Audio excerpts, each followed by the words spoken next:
नमस्कार, आप देख रहे हैं विश्व की खबर। मैं आपके साथ पूनम। आइए शुरुआत करते हैं एक बड़ी और नई खबर की। आर्टेमिस हॉस्पिटल का SAMAY अभियान, स्ट्रोक रोगियों के लिए तत्काल और प्रभावी उपचार गुरुग्राम। विश्व स्ट्रोक दिवस के अवसर पर आर्टेमिस हॉस्पिटल्स ने पिछले महीने शुरू किए गए अपने नवीनतम SAMAY अभियान की सफलता पर प्रकाश डाला।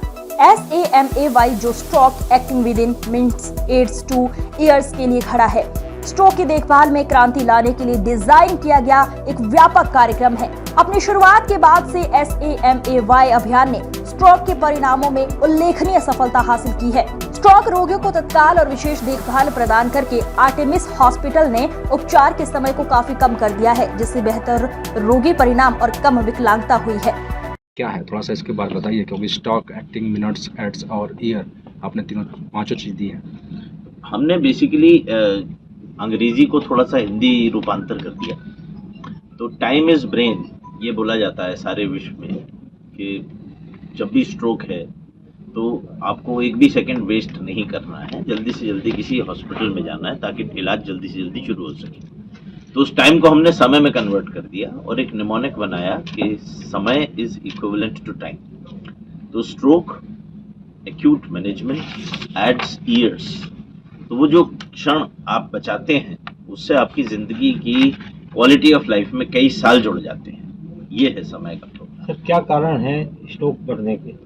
लक्षण क्या है सर, ये भी बताइए। जैसा डॉक्टर अर्चना ने अभी बताया आपको, मुंह का टेढ़ा होना या मुंह का सुन्न होना, शरीर का एक साइड काम ना करना या सुन्न हो जाना, बहुत तेज चक्कर आना, ऐसा लगना कि बहुत तेज सर में दर्द हुआ जिसमें ऐसा लगे कि सर फट गया है, डबल विजन या इम्बैलेंस, ये 5 या 6 मुख्य लक्षण होते हैं स्ट्रोक के। इसका कारण 2 प्रकार से समझ सकते हैं। एक तो ये कि ये बॉडी में क्या हो रहा है जिसकी वजह से स्ट्रोक हुआ। तो कोई खून की नस बंद होने की वजह से होता है स्ट्रोक, जिसे इस्केमिक स्ट्रोक बोलते हैं। जैसे आपने अभी तक सुना कि एक कॉम्प्रिहेंसिव स्ट्रोक यूनिट क्या चीज़ होती है, जिसमें जैसे ही मरीज किसी एक पर्टिकुलर सिम्टम के साथ किसी भी मेडिकल फैसिलिटी में अराइव करता है तो वहाँ से उसकी असेसमेंट चालू होती है। पहले ये डिवाइड किया जाता है कि क्या किस प्रकार का स्ट्रोक है, क्या वो ब्लॉकेज के कारण है या वो ब्रेन हेमरेज के कारण है। तो जैसे डॉक्टर अर्चना ने भी आपको बताया कि कुछ रिस्क फैक्टर्स रहते हैं ऐसे स्ट्रोक के। तो सबसे मुख्य कारण जो जैसे मॉडिफाइबल और नॉन मॉडिफाइबल की 2 कैटेगरीज बताई गई रिस्क फैक्टर्स की, तो ये प्राइमरी प्रिवेंशन कहते हैं जब हम किसी के अंदर ये रिस्क फैक्टर को पहले आइडेंटिफाई करते हैं जब उसको जिंदगी में कभी पहली बार भी स्ट्रोक नहीं हुआ। मगर एक बार अगर स्ट्रोक किसी को हो चुका है तो दोबारा ऐसा स्ट्रोक ना हो, तो उसके लिए भी इन्हीं रिस्क फैक्टर्स को आइडेंटिफाई करके एक एक करके उसके ऑप्टिमल ट्रीटमेंट की उतनी ही आवश्यकता होती है जितनी की प्राइमरी प्रिवेंशन में।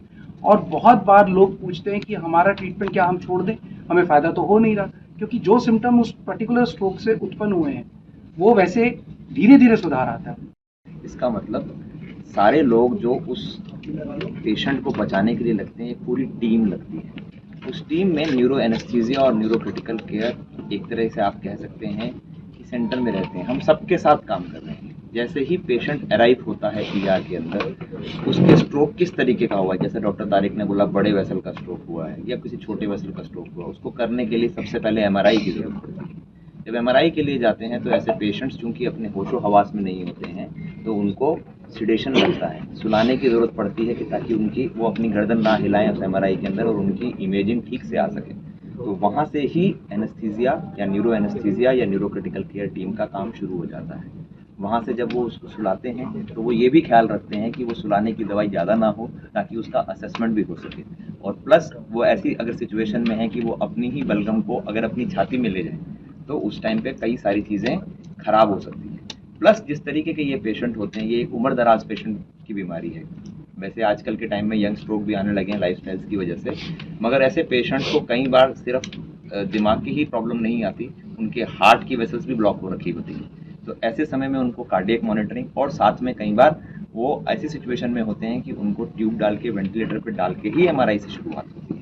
के बारे में बात करते हैं तो स्ट्रोक के मुख्य रूप से 2 तरीके के कारण होते हैं। एक जिसमें हम बदलाव कर सकते हैं जिसको मॉडिफाइबल रिस्क फैक्टर्स बोलते हैं, दूसरा जिसमें हम बदलाव नहीं कर सकते हैं उनको नॉन मॉडिफाइबल रिस्क फैक्टर्स बोलते हैं। वो कारण जिसमें हम बदलाव कर सकते हैं वो मुख्य रूप से है मधुमेह यानी कि डायबिटीज, रक्तचाप, उच्च रक्तचाप की बीमारी यानी कि हाइपरटेंशन, हाई कोलेस्टेरॉल का होना, सीडेंट्री लाइफस्टाइल यानी कि ज़्यादातर समय बैठे रह के काम करना, या फिर स्मोकिंग यानी कि बीड़ी या सिगरेट का सेवन करना। ये सारे जो कारण होते हैं, इन सब में हम अगर अच्छे तरीके से ध्यान दिया जाए और इन सबको कंट्रोल किया जाए तो ये मुख्य कारण मुख्य रूप से हम मॉडिफाई कर सकते हैं, इसको उसमें ला सकते हैं। जो नॉन मॉडिफाइबल यानी कि जिसमें हम बदलाव नहीं कर सकते हैं, वो कारण होते हैं जेनेटिक कारण होते हैं, यानी कि परिवार में चली आ रही स्ट्रोक की बीमारी या फिर जिस कारणों से स्ट्रोक हो सकता है।